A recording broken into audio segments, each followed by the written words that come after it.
Support for this podcast comes from Transform. Recruiting Future is excited to announce a partnership with Transform. Transform brings together people-driven leaders, investors and innovators across industries and backgrounds with a shared passion for people innovation and transforming the world of work. Transform 2024 promises to be the best yet. You can expect 3 days of powerful content, innovation showcases, probing conversations, hands-on learning experiences, over 300 speakers, and energizing after-hours networking Las Vegas style. So, come and meet me in Vegas on March the 11th through the 13th. Register now and save $200 by going to mattalder.me/transform. That's mattalder.me/transform. There's been more of scientific discovery, more of technical advancement and material progress in your lifetime and mine than in all the ages of history.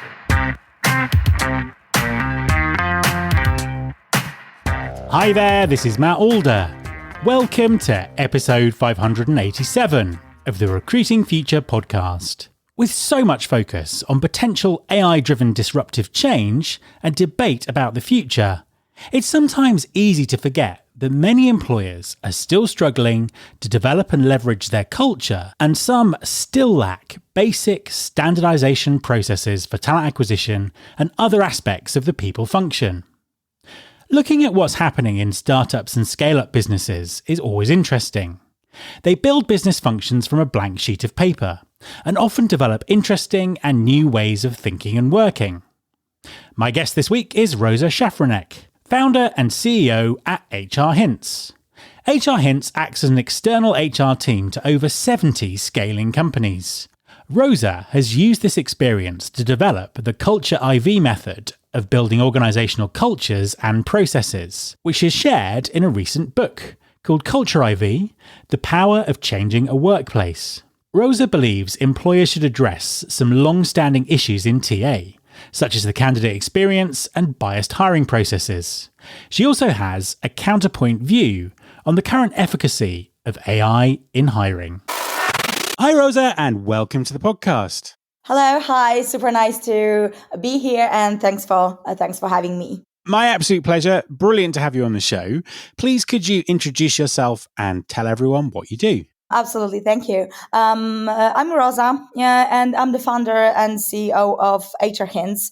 That is the first HR boutique operating in subscription model, and we are working for European and US companies, and that's our first business, HR Hints. So it's like B2B model, and our experts are acting as external HR managers, consultants, change managers, so like acting as interims on a daily basis. And our second business is Culturivy, and Culturivy is the platform, the method, and the book. The book published in October, actually, it was the last year. So we've kicked off from US because we are having great partners there. So the first version was published there. The second version will be having the premiere in April in Europe. And Culturivy, and the full title is Culturivy, The Power of Changing a Workplace. And as I said, it's like the set of the methodology based on more than 100 of companies we've supported as HR Hints, and writing down all the patterns, all the repeatable things, all the standards, because what we see when we are having quite a big scale is that a lot of things when it comes to the people and culture and talent area are just repeating. So just having, all these things down. These are like two main things I'm into right now. Cool, fantastic. Tell us a little bit more about the book. I mean, you kind of sort of hinted there about why you wrote it. What else is in it? What could people expect to see if they read it? The main thing about Culturivy as a method is that it is a guidance for building and scaling organizational culture. Organizational culture, not in that understanding that it's just the atmosphere, or it's just having free lunches, or Friday pizza, pizza Fridays, I know, chocolate Wednesdays, or whatever. It's rather about building effectiveness teams and showing that this opposition between business and delivery and people and culture is false, actually. So making all like super tidied up, having rhythms, having routines are really boosting effectiveness. Having people and culture is not like additional nice thing, or, like spending time together and having fun, but it is the must have for building a healthy business and scaling it. So that's the main theme of the book. And that what we've noticed when we were having like 100 companies on our account as HR Hints, we decided to divide them into 4 groups depending on the growth. It's like the second super important thing of Culturivy, that it's not about industry. It's rather about the size of the company when it comes to opportunities, when it comes to challenges. We are usually used to that type of thinking that, okay, if we are looking for candidates, let's find, if we are the med tech company, for example, we are used to that thinking that, okay, let's hire someone from the other med tech. And it's much better to think, okay, we need someone from the same size of the company, or someone who brought company from one stage to the second, or who was looking at from the very close distance, or building it actually the growth. So that's the thing, basically, that we are having like 4 basic stages for companies up to 500 people on board. We are just going through 3 areas. So through the leadership as the first one, people and culture as a second one, and talent acquisition as a third one. And we are just, giving the guideline how to go through every step of growth, just to make sure that we are able to standardize it, optimize it, and have it written down.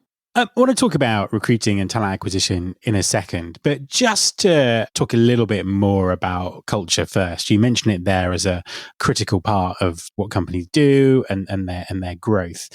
Is it more important now than it has been in the past? It is, because what we see when we look at the reports of Stanford University, of University of Harvard, and it's the same for bigger companies, reports like Big Four companies, for example, we see that last year was the worst, the most challenging when it comes to burnout, when it comes to all these effects we know from tabloids. So lazy girl, bare minimum Monday, and all that stuff. But it's just, the top of the problem. Under that, we see that people are extremely tired, especially in Europe, especially in US, when it comes to the following consequences of the wars around us, lockdowns, pandemic, hybrid work, or fully remote work. In the first phase, it was super enthusiastic. For people who were super enthusiastic, and we can save time on one hand, but on the other hand, it's like super new, and Zoom fatigue effect that makes us much more tired than ever, makes people in a super different and new situation. And the fact that the last year was having the highest rates of just having a gap for senior managers, people changing job or taking part-time job. And we see that 1/3 of the whole companies, especially hiring white collars, they are struggling with people who say like, I'm not able to work as previously. I know that business is having its requirements and expectations, but on the other hand, I'm super, super tired and burned out.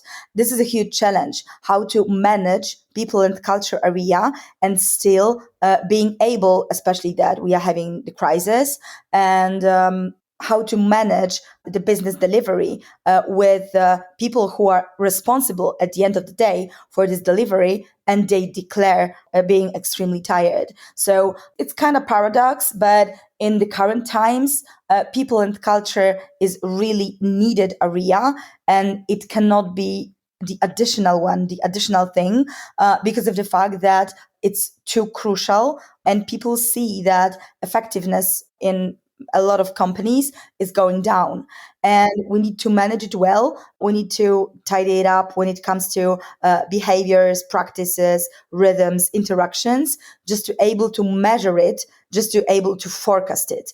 Because if we are able to find a concrete problems, or just write down and name the problems, we are able to solve them. And so far, people and culture, for many years, was in that position that it was like quite fluffy in general, in the scripting, in wording. So it's the highest time to rescue business, just putting a lot of effort in the people and culture area.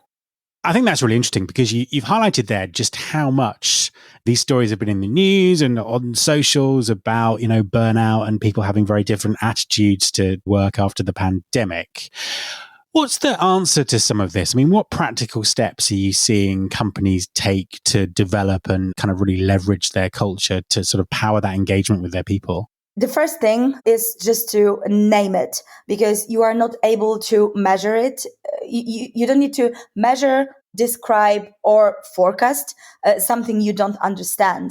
And the first step is to stop the situation and to end up that mindset that people in organization are the black box. So the first step should be writing down the basic practices, behaviors, and values in organizations. And when we talk about values with a lot of companies, we hear like, okay, so what does it what's the change following after having like 5 values written on the wall or something in the presentation? Like no one is able to remember it, and people really don't care. And that's the problem. So it's not about values. It's not about having like, this 3 main topics or 5 main topics, but it's about practices and rhythms. So that's the first step, just to write down, just to know where we are. So what are the reporting routines? How often people are meeting with the managers regarding skip level one-on-ones, weekly, monthly, what they report, how often, what's the form of this reporting? If they don't deliver, what's happening? If they don't deliver for a month, what's happening? If they don't deliver for 3 months, are they able to get any help or any steps the company is doing? Or what's happening in the situation of undelivery? Because organizational culture is to support effectiveness and to tidy it up. So that's the first thing, just to describe it. The second thing is to check if the business goals are supported by the culture. Very often we say like, okay, we need to be more, let's say, inclusive.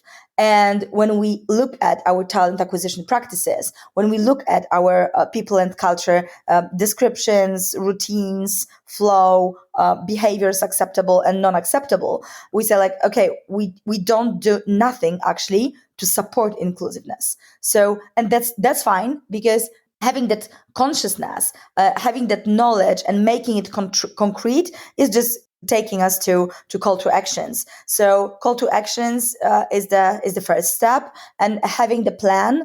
If we want to modify the culture, if we want to set up the rules, for example, I know, set up the all hands meeting, or set up the different way of reporting. If we are using, Confluence or Jira or Notion for reporting, and it's not working. So people every week are saying the same, and nothing is changing.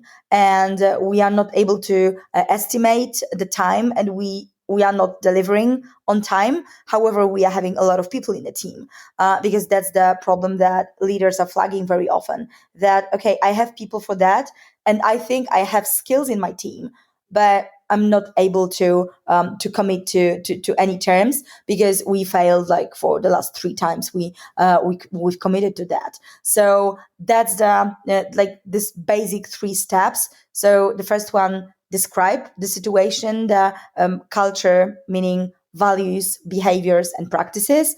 The second step, decide how they support the business goals, and if not, what are we doing to modify that or to change it somehow? And the third one, what are the specific call to actions, how we implement it, what we change when it comes to the rhythm of the company, the reporting style, and all that things.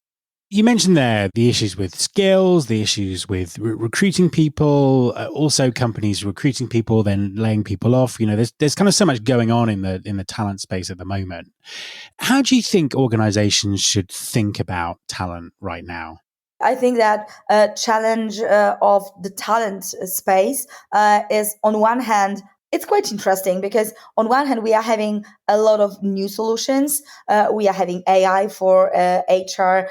We are having automation processes. But on the other hand, still, we are having basic problems like 90% of candidates in Europe are not getting any feedback after recruitment process. So we are discussing a culture fit checked by AI, but we are not able to give people the basic information.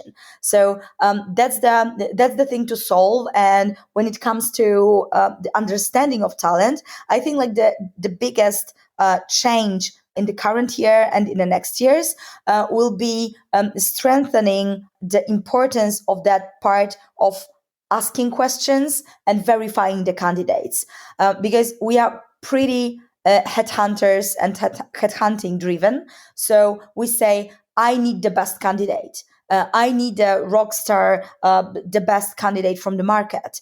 We don't care, or we don't have enough knowledge very often as an organization to verify that candidate. So we think that if we are having, great CFO, for example, he or she will be the best match for every company.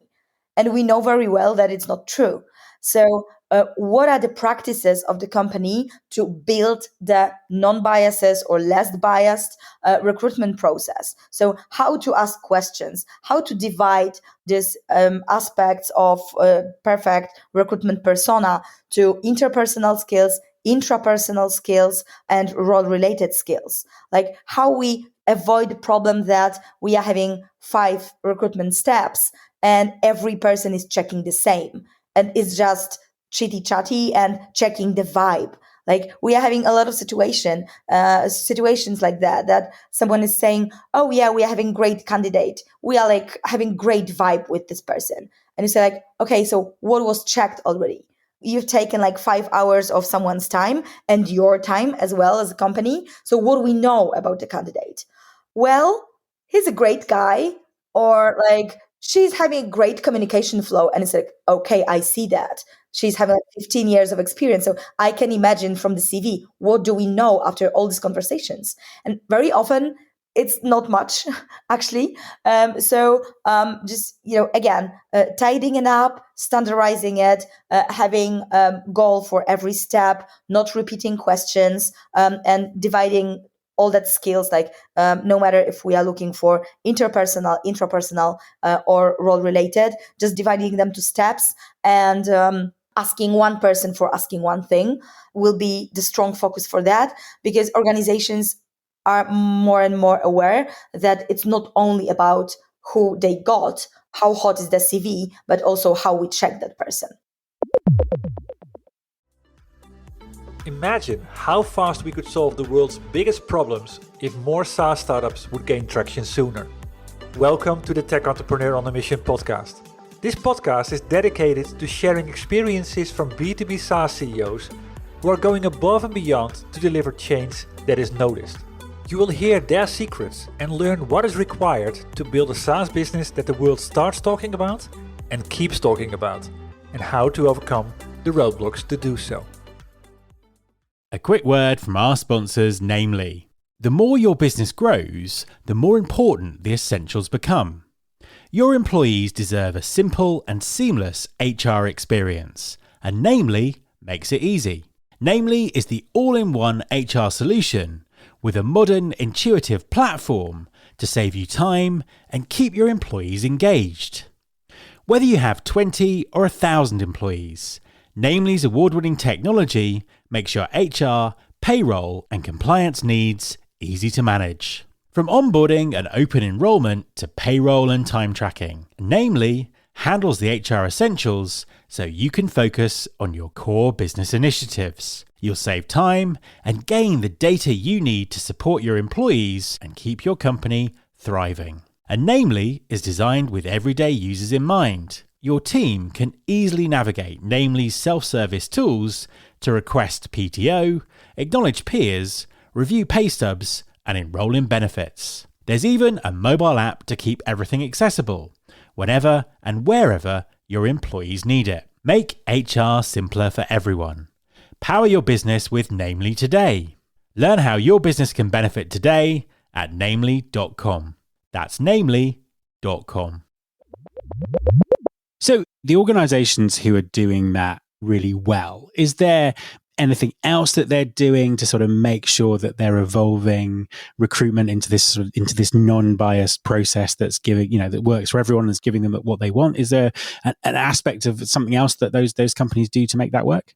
You know that very well that it's a lot of things to do still in the talent acquisition. However, it's better measured than people and culture still, because we are having all these measures like number things. So time to hire, time to fill, the response rate, and all that stuff.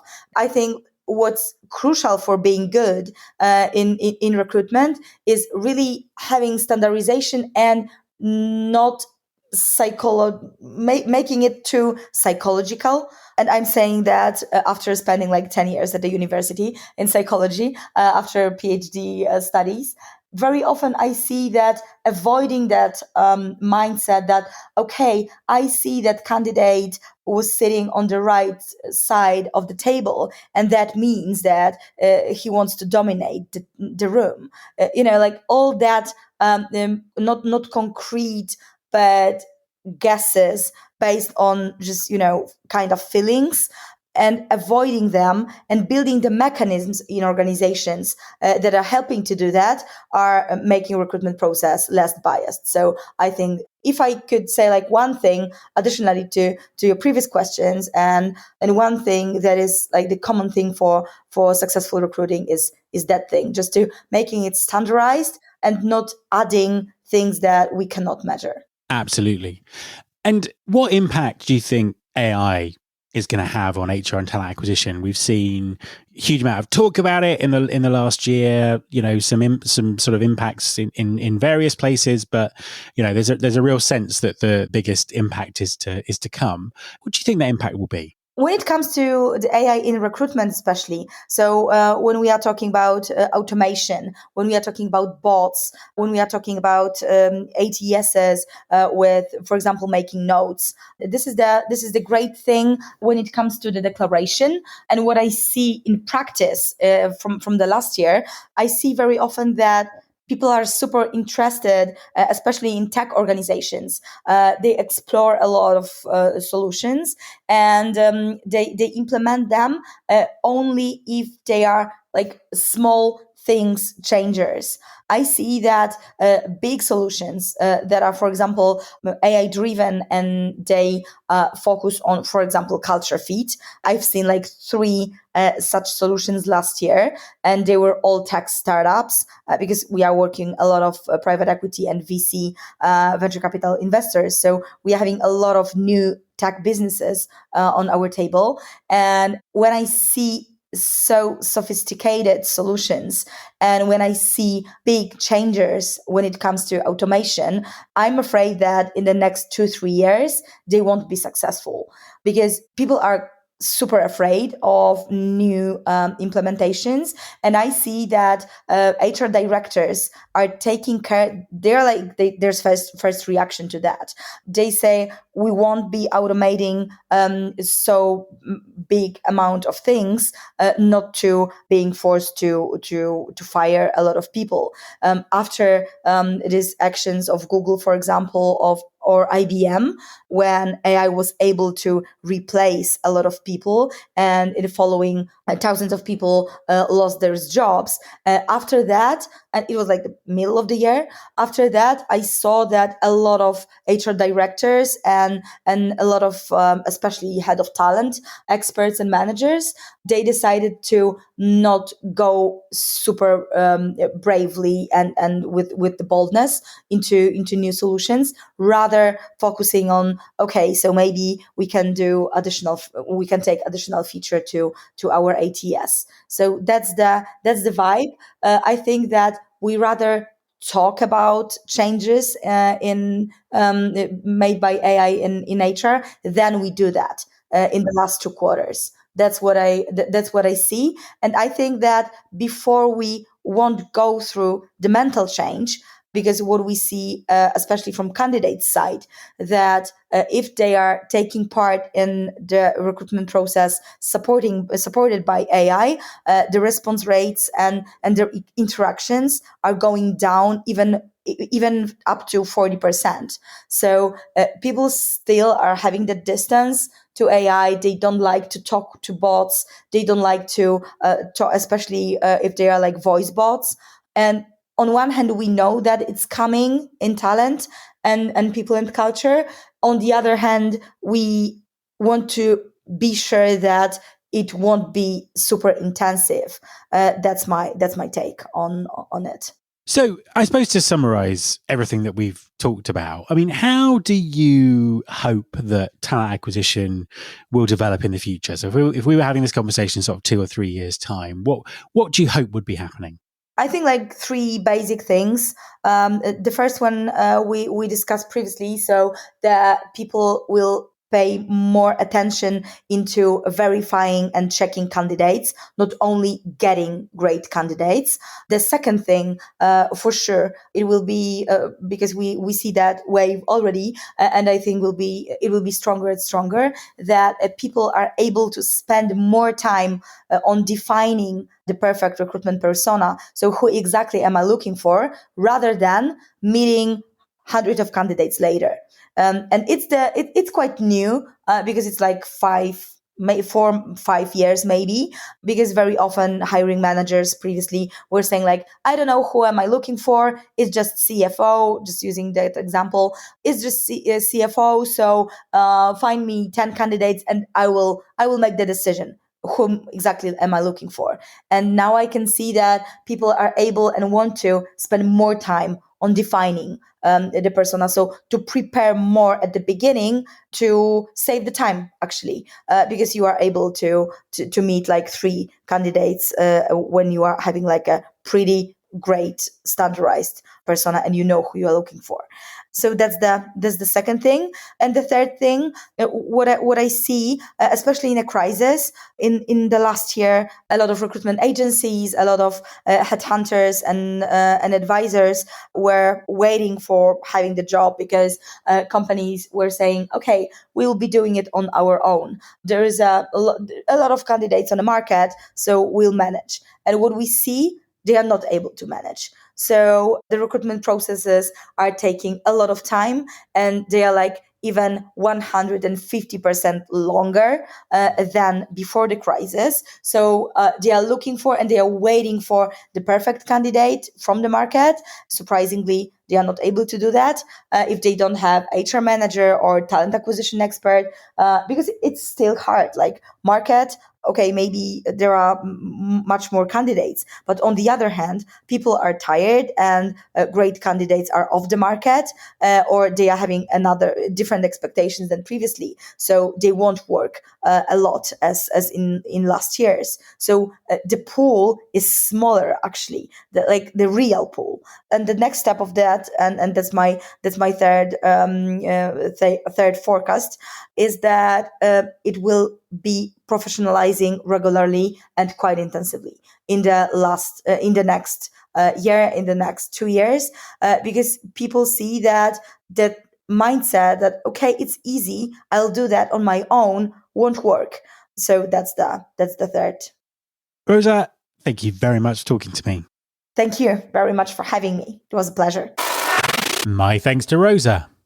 You can subscribe to this podcast in Apple Podcasts, on Spotify, or via your podcasting app of choice. Please also follow the show on Instagram. You can find us by searching for Recruiting Future. You can search all the past episodes at recruitingfuture.com. On that site, you can also subscribe to our monthly newsletter, Recruiting Future Feast, and get the inside track about everything that's coming up on the show. Thanks very much for listening. I'll be back next time, and I hope you'll join me.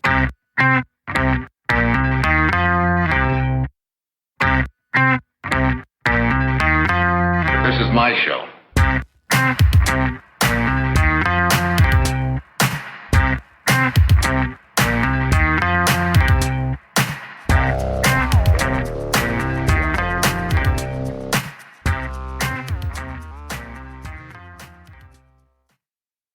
Welcome to Don't Retire, Graduate, the podcast that asks you what you want to be when you grow up so you can graduate into retirement with a purpose and a passion, whether you're 25, 85, or any age in between.